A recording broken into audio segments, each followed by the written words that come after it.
अस्सलामुअलैकुम वरहमतुल्लाहि वबरकातुहू। यूट्यूब के channel guide to learning English में आपका खैर मकदम है। बिस्मिल्लाहिर्रहमानिर्रहीम। Lesson number 24 simple sentences part 5, सबक नंबर 24 आसान जुमले हिस्सा 5। दोस्तों, अब तक हमने simple present and simple past की दो कैटेगरीज पढ़ चुके हैं। आज के सबक में हम सिंपल फ्यूचर यानी मुस्तकबिल के आसान जुमले की पहली कैटेगरी पढ़ेंगे। ये भी निहायत ही आसान है, बस तवज्जुह की ज़रूरत है, लिहाजा गौर से सुने और कायदों को याद करने की कोशिश करें। आगे बढ़ने से पहले दोस्तों, अगर आपने हमारे चैनल को अब तक सब्सक्राइब नहीं किया है तो कर लें और बेल आइकन में ऑल का बटन प्रेस करना हरगिज़ ना भूलें, ताकि इस तरह की एक वीडियो भी आपसे। Simple future category 1, helping verb है विल बी। याद रखिए, इसकी हेल्पिंग वर्ब, इसका जो हेल्पिंग वर्ब है वो दो है, एक साथ दोनों लिखा जाएगा, विल बी। पहचान यानी इसकी अलामत है, इन जुमलों के आखिर में होगा, होंगे या होंगा या फिर हो जाएगा, हो जाएंगे या हो जाऊंगा वगैरह का इस्तेमाल होता है। जैसे हम कहते हैं उर्दू में, फिरदौस घर पर होगा, असातिज़ा दरसगाह में होंगे, कल हम कॉलेज में होंगे, वालिद साहब बाज़ार में होंगे, खालिद मुंबई में नहीं होगा। या फिर हम इसी तरह कहते हैं, मैं अगले साल आलिम बन जाऊंगा, हामिद डॉक्टर हो जाएगा या डॉक्टर बन जाएगा, वो नाराज़ हो जाएगी, तुम गुस्सा हो जाओगे वगैरह वगैरह। ये बहुत ही आसान है, इसमें कुछ नहीं करना है, बस हर सब्जेक्ट के बाद विल बी लगा देंगे। जो भी सब्जेक्ट होगा बस उसके बाद विल बी लगा देंगे, बढ़ा देंगे। अलबत्ता निगेटिव यानी मनफी जुमला में विल के बाद, विल बी के बाद नहीं बल्कि पहला जो है विल, उसके बाद सिर्फ नोट बढ़ा देंगे तो मनफी जुमला बन जाएगा। अब आइए कुछ जुमलों की अंग्रेजी बनाते हैं। पहला जुमला है फिरदौस घर पर होगा। फिरदौस के लिए हम फिरदौस लिख देंगे चूंकि ये सब्जेक्ट है। उसके बाद विल बी लिख देंगे, कुछ भी नहीं करना है, सब्जेक्ट लिखना है यानी फिरदौस, उसके बाद विल बी बढ़ा देना है। और घर पर के लिए हम एट होम लिख देंगे। अब जुमला हुआ फिरदौस विल बी एट होम। अगला जुमला है असातिज़ा दरसगाह में होंगे। असातिज़ा के लिए हम टीचर्स लिखेंगे, एस भी लगाएंगे चूंकि जमा है, प्लूरल है। उसके बाद हम विल बी लिख देंगे, फिर दरसगाह में के लिए इन द क्लास लिखेंगे। अब जुमला हो जाएगा teachers will be in the class, या क्लासरूम भी लिख सकते हैं। असातिज़ा दरसगाह में होंगे। अगला जुमला है कल हम कॉलेज में होंगे। कल के लिए हम टुमारो लिख देंगे। टुमारो को हम शुरू में भी लगा सकते हैं और आखिर में भी लगा सकते हैं, आमतौर पे शुरू में लगाते हैं। उसके बाद हम के लिए वी लगाएंगे और उसके बाद बस विल बी लिख देंगे, सब्जेक्ट के बाद विल बी आएगा इसमें। और कॉलेज में के लिए इन द कॉलेज लिखेंगे। अब जुमला हो जाएगा we will be in the college. अब टुमारो आखिर में बढ़ा सकते हैं, we will be in the college tomorrow, या फिर tomorrow we will be in the college, कल हम कॉलेज में होंगे। वालिद साहब बाजार में नहीं होंगे। वालिद साहब के लिए फादर। अब चूंकि ये नफी वाला जुमला है, याद रखना है ये नफी वाला जुमला आ गया है, इसलिए इसमें विल के बाद नोट बढ़ा देंगे, तो फिर बी लिखेंगे। उसके बाद बाजार में के लिए इन द मार्केट। अब जुमला हो जाएगा father will not B in the market, वालिद साहब बाजार में नहीं होंगे। खालिद मुंबई में नहीं होगा। खालिद के लिए खालिद, चूंकि यह निगेटिव है यानी कि मनफी जुमला है, इसलिए विल के बाद इसमें नोट आएगा, फिर बी लिख देंगे। उसके बाद मुंबई में के लिए हम इन मुंबई लिखेंगे। अब जुमला हो जाएगा Khalid will not be in Mumbai. अगला जुमला है मैं अगले साल आलिम बन जाऊंगा। मैं के लिए आई, अगले साल के लिए आता है नेक्स्ट ईयर, लेकिन इसे हम सबसे आखिर में लिखेंगे। नेक्स्ट ईयर जो है, नेक्स्ट ईयर, नेक्स्ट मंथ, इस तरह के जो वर्ड्स होते हैं उनको आखिर में लिखते हैं, तो इसको हम आखिर में लिखेंगे। पहले हम विल बी लिखेंगे, उसके बाद आलिम लिखेंगे आलिम के लिए, फिर आखिर में नेक्स्ट ईयर लिखेंगे। तो जुमला हो जाएगा आई विल बी आलिम नेक्स्ट ईयर, अगले साल मैं आलिम बन जाऊंगा। अगला जुमला है वो नाराज हो जाएगी। वो के लिए शी, इसलिए कि ये औरत है। फिर विल भी लगा देंगे, लिखेंगे। उसके बाद नाराज के लिए एंग्री लिखेंगे, एंग्री। तो जुमला हो जाएगा शी विल बी एंग्री, वो नाराज हो जाएगी। अब आइए इसके पहले जुमले को लेकर 6 तरीकों के मुताबिक लिखते हैं और मशक करते हैं। पहला तरीका है फिरदौस घर पर होगा, तो ये तो हम पहले बना चुके हैं, फिरदौस विल बी एट होम। अगला तरीका है दूसरा, फिरदौस घर पर नहीं होगा, तो इसमें सिर्फ विल के बाद नोट बढ़ा देंगे तो हो जाएगा जुमला Firdaus will not be at home. ये तो आसान है।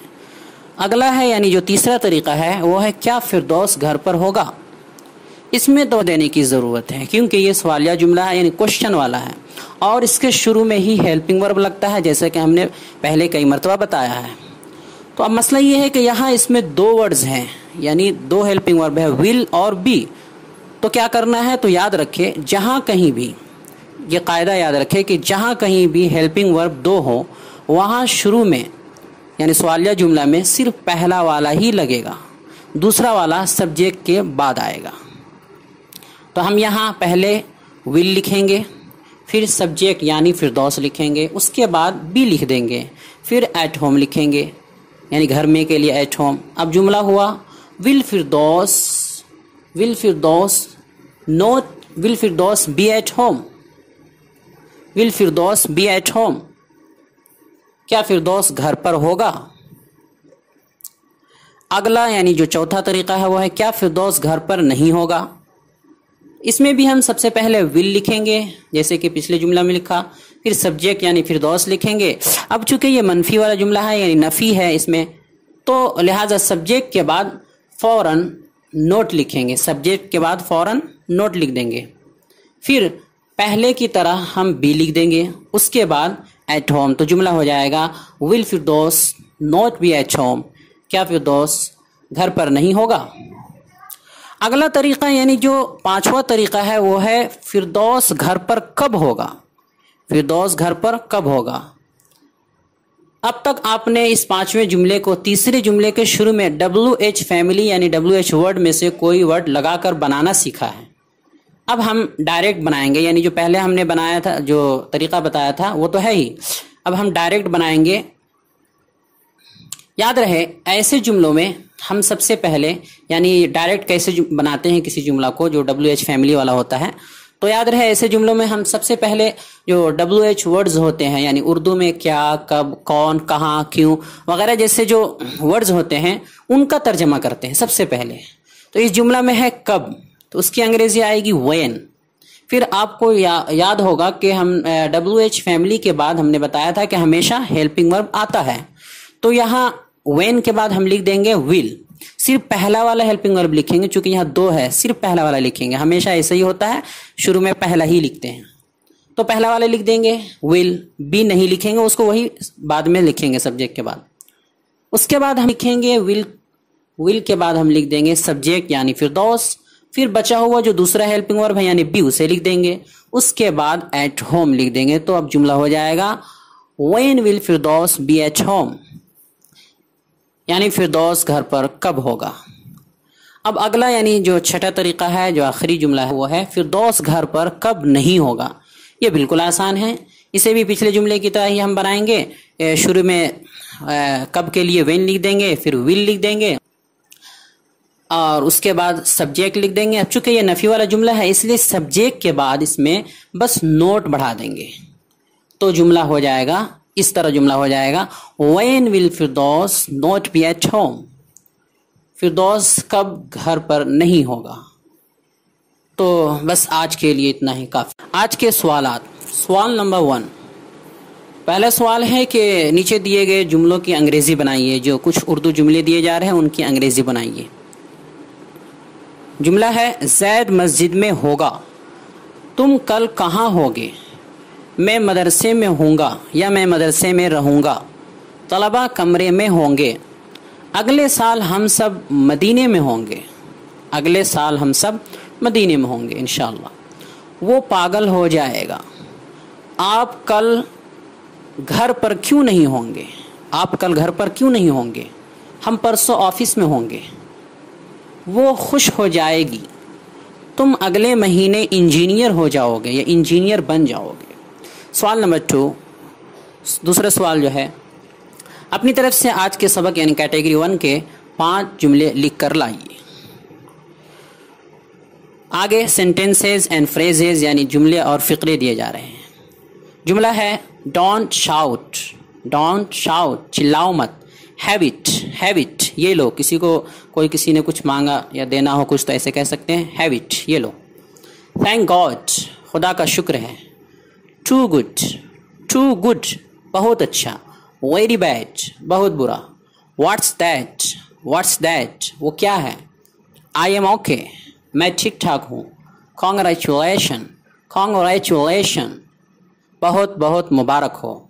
I am going, I am going, मैं जा रहा हूँ। It's all right, it's all right, it's all right, चलो ठीक है। आई एम कमिंग, मैं आ रहा हूँ। Shut the door, shut the door, दरवाज़ा बंद कर दो। ओपन द डोर, दरवाज़ा खोल दो। Go to the bed, go to the bed, सोने जाओ या सो जाओ। गेट अप, उठ जाओ। कीप क्वाइट, कीप क्वाइट, खामोश रहो या चुप रहो। एनीथिंग एल्स, कुछ और। ऑफ कोर्स, ऑफ कोर्स, बेशक या क्यों नहीं, वगैरह वगैरह। तो दोस्तों, हमारी ये कोशिश कैसी लगी, अंग्रेज़ी पढ़ाने का ये तरीक़ा कैसा लगा, अब तक के असबाब कैसे रहे, हमारा ये चैनल आपके लिए किस हद तक मुफीद और मुआविन साबित हुआ, कमेंट बॉक्स में ज़रूर तबसरा करें और हमारे चैनल को लाइक करें, सब्सक्राइब करें और ज़्यादा से ज़्यादा शेयर करें। अस्सलामु अलैकुम व रहमतुल्लाहि व बरकातुहू।